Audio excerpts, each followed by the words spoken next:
jaksa juga menanyakan kepada saksi ahli pidana tentang karantina, tentang batas harinya, tentang prokes. Nah, boleh, tapi giliran kita bertanya tentang prokes yang ada di BAP. Saya nggak dengar. Kita tidak menanyakan terkait masalah aturan kesehatannya, tetapi kita hubungkan. Bedanya sama, jaksa menanyakan soal aturan kesehatan. Jadi gini, menanyakan soal aturan kesehatan. Oke lah, tanya masalah prokes, tapi yang bersifat normanya, normatifnya itu apa yang ditanyakan mengenai masalah prokes? Ya kita Baik, fokus yang ke sana, silakan. Baik, yang mulia, terima kasih yang mulia. Saya ingin menyampaikan beberapa pertanyaan kepada saksi ahli Bapak Profesor Dr. Agus Suroso ya. Surono ya. Maaf, salah menyebut nama Pak. Tadi ada pengandaian dari majelis hakim. Saya tidak perlu ulangi lagi soal cerita yang di rumah itu yang ada isu besar. Nah sekarang pertanyaan saya, kalau kejadiannya bukan di rumah, nah ini kan kejadiannya di rumah, ada pemilik rumah. Saya contohkan begini, pengandaian. Ada seorang artis, masyarakat mendengar akan datang ke wilayah mereka. Artis ini tidak mengundang, tapi entah dari mana, dari WhatsApp mereka, masyarakat dengar ada artis mau datang ke daerah kita. Ini di masa pandemi ini Pak Prof ya. Nah kemudian begitu artis tersebut datang, maka berkerumunlah masyarakat. Tidak ada panitia, tidak ada yang ngatur, tidak ada yang di sana yang menjadi penyelenggara. Jadi mereka hadir rame-rame spontan menyambut kedatangan si artis tadi. Nah di sana juga kebetulan ada satgas COVID juga, ada polisi juga, tapi mereka tidak mampu untuk membubarkan karena memang yang hadir menyambut daripada si artis tadi begitu banyak. Nah, jadi ini semua tidak ada panitia, tidak ada penyelenggara, spontanitas, aparat pun tidak mampu untuk membubarkan mereka sehingga terjadi pelanggaran prokes. Bahkan sampai si artis sendiri itu terjebak di dalam kerumunan daripada masyarakat tadi. Si artis sudah teriak-teriak tolong minggir, tolong kasih jalan, jangan kerumuni saya mau menuju ke rumah dan seterusnya. Tapi ya namanya masyarakat. Nah pertanyaannya, pada saat terjadi pelanggaran hukum di sana, siapa yang bertanggung jawab? Ini bukan di rumah ya, kalau tadi contoh majelis hakim yang di rumah, ini di ruang terbuka, silakan. Baik, terima kasih yang mulia. Tentu asas hukumnya kan siapa yang berbuat adalah yang harus bertanggung jawab terhadap apa yang dia lakukan. Nah, siapapun juga ada yang tadi saya selalu sampaikan, ada asas kausalitas tadi. Apakah perbuatan itu disebabkan karena siapa? Perbuatan itu ada nggak kaitannya korelasinya dengan itu? Saya kira demikian yang mulia. Jadi dalam kasus tadi siapa bertanggung jawab? Kita ingin bicara dengan bahasa yang eksplisit. Apakah artisnya harus disalahkan kemudian diproses hukum, di sidang, di penjara, atau siapa? Atau petugasnya yang tidak menjalankan tugasnya untuk membubarkan, atau masyarakatnya memang yang mesti ditangkap rame-rame? Ya, tentu, saya minta jawaban yang eksplisit, jelas, karena Anda seorang ahli. Tentu semua bertanggung jawab. Semua bertanggung jawab. Hadir pun juga dia sadar kalau ada satu kemungkinan yang bersangkutan, dia sadar betul bahwa akan terjadi satu kerumunan. Kemudian juga pihak-pihak yang katakanlah sebentar, pengertian sadar betul. Si artis nggak tahu kalau dia kesana tuh bakal banyak yang sambut. Dia tidak mengumumkan, dia tidak mengundang.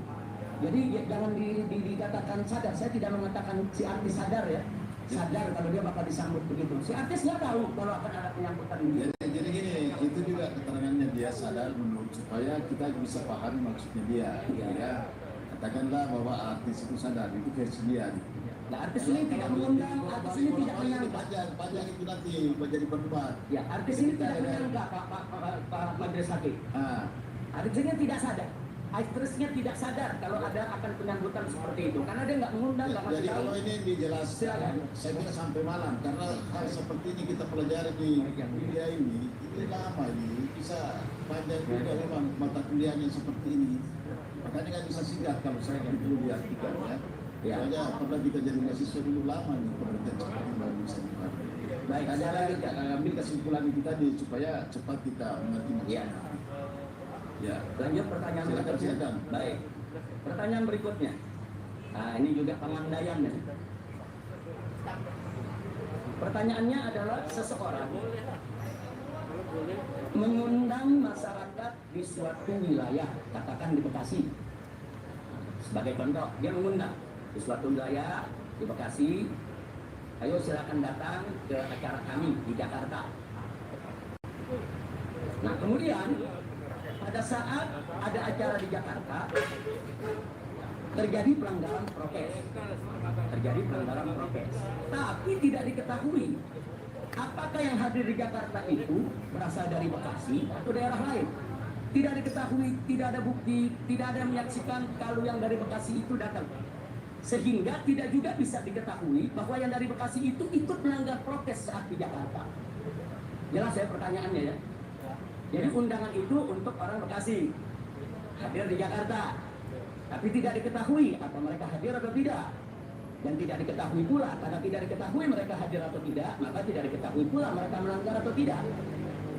Pertanyaannya adalah, apakah undangan tersebut termasuk hasutan yang memenuhi delik materi? Mohon izin yang mulia, jadi saya tadi sudah sampaikan di dalam pasal 160 itu jelas bahwa kehadiran seseorang, katakanlah pihak yang dihasut tadi dalam delik 160 itu intinya dia hadir itu karena adanya satu ajakan. Nah, kemudian karena dia hadir di sana itu kemudian melanggar norma yang ada di dalam undang-undang karantina kesehatan, maka ini bisa dikualifikasi terpenuhinya 160 tadi. Yang sekali lagi saya sampaikan adalah harus dibuktikan bahwa kehadiran yang bersangkutan itu yang dihasut tadi itu adalah hadir. Pertanyaan saya, Prof, kalau dia tidak hadir, tinggal ditafsirkan secara arbitrarius sebenarnya kan kalau dia tidak hadir, tinggal Bapak tafsir tafsir tidak ada dalam materialnya. Iya kan, berarti dalam hukum pidana hadir atau tidaknya dia harus dibuktikan kan? Loh ya, Di pengadilan. tadi saya sampaikan bahwa kehadiran yang bersangkutan itu tidak mesti Pak. Jadi tadi saya sudah jelaskan di awal secara konsisten. Ketika ada pelanggaran norma, ya orang yang dihasut tadi, meskipun belum ada proses pengadilan itu bisa dikualifikasi sebagai terpenuhinya pasal 160 tadi. Saya kira demikian, saya konsisten dengan apa yang tadi saya sudah sampaikan. Artinya maksudnya begini, saya ini bukan ahli hukum pidana, Prof. Jadi saya perlu bahasa yang lebih simpel, lebih lugas. Saya ini orang awam biasa kalau dalam urusan ahli pidana, Anda kan ahli.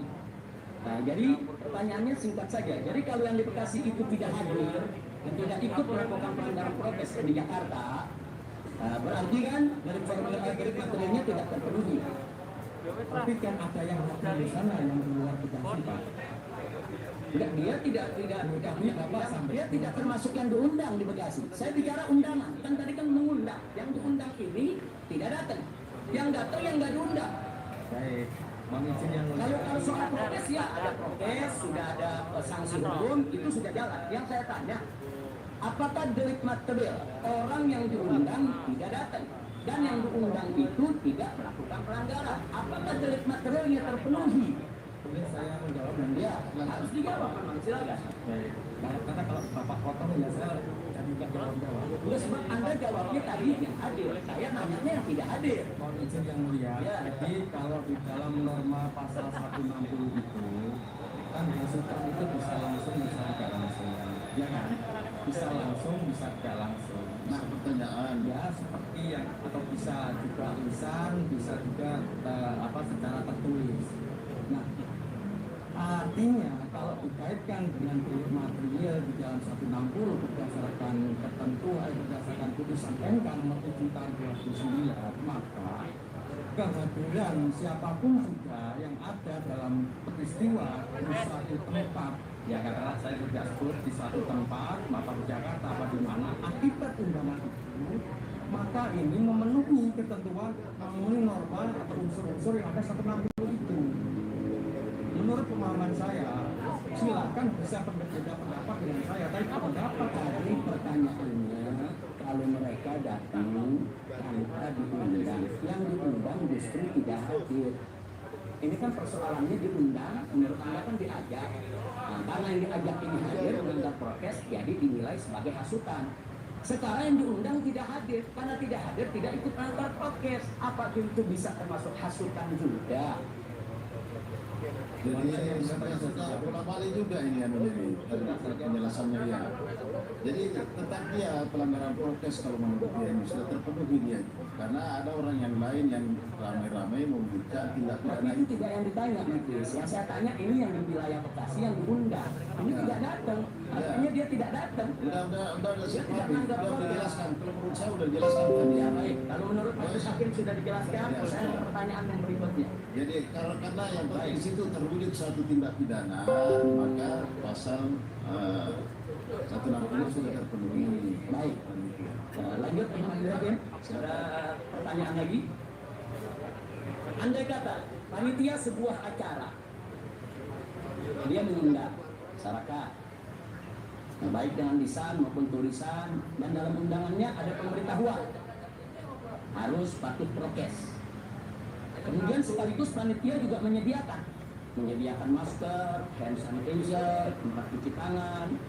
Bahkan panitia juga melakukan seruan kepada yang hadir supaya jaga jarak.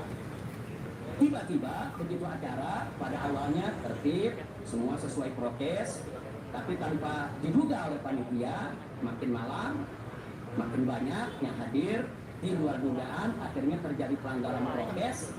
Nah biasanya panitia melakukan itu acara bisa sampai pagi, tapi karena terjadi pelanggaran prokes, panitia langsung mengambil inisiatif bubarkan acara. Akhirnya acara dibubarkan sebelum waktunya supaya pelanggaran itu tidak berlarut-larut. Nah, akhirnya masa bubar.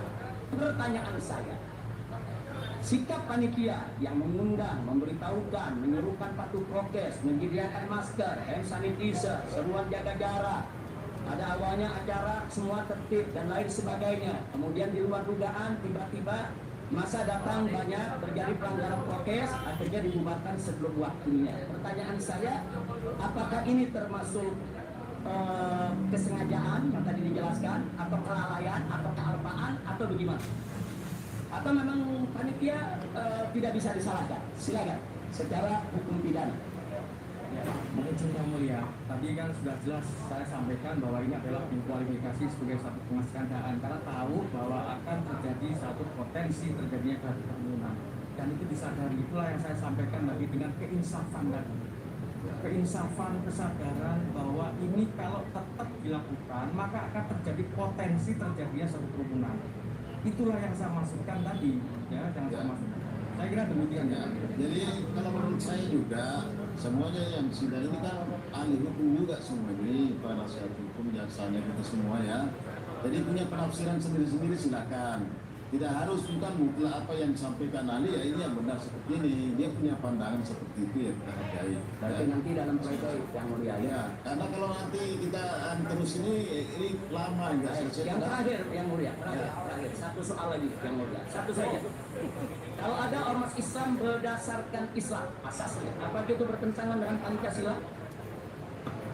Menurut iman saya kemudian yang mulia tadi saya sudah jawab sampaikan. Bertentangan dengan Pancasila kalau asasnya Islam? Pancasila sebagai dasar dan di dalam norma yang ada dalam undang-undang. Saya membaca memananya dalam undang-undang ormas bahwa dasarnya Singkat adalah saja, Pancasila. apakah Islam itu bertentangan dengan Pancasila?